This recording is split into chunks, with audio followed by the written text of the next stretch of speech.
He buried his heart in the ground with her, but the world wouldn't even let him grieve in peace.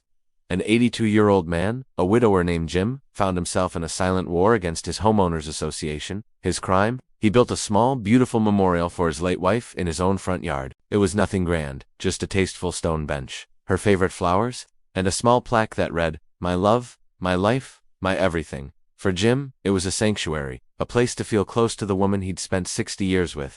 But for the HOA, it was a violation. A cold, impersonal letter arrived, citing bylaws and demanding the memorial's immediate removal. Jim tried to explain. He pleaded with them, his voice cracking with a grief that was still so raw. He described how he would sit there every morning, just as they used to, sharing a quiet moment before the day began. The board was unmoved. Their response was a fine, then another, and another, each one a sharp, stinging reminder of their heartlessness. The fines grew into a lien on his home, the very home he and his wife had built together. They threatened foreclosure.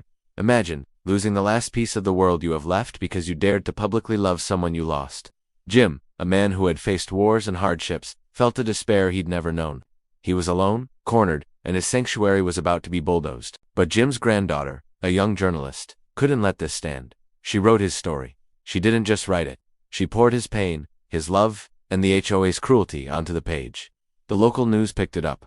Then the story exploded. It went from a small-town whisper to a national roar. People from every corner of the country, moved by Jim's quiet dignity and profound love, rallied behind him. Donations poured in, not just to pay the fines, but to build a community garden in his wife's name. The HOA, facing a tsunami of public outrage and legal challenges from pro bono lawyers, crumbled. They not only dropped the fines but issued a public apology. The memorial stayed.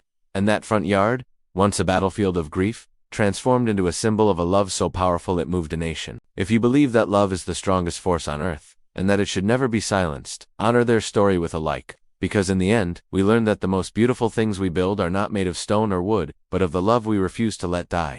It reminds us all to fight for what matters, to stand up against cold rules when they trample a warm heart, and to never, ever underestimate the power of a single, well-told story. Thank you for listening.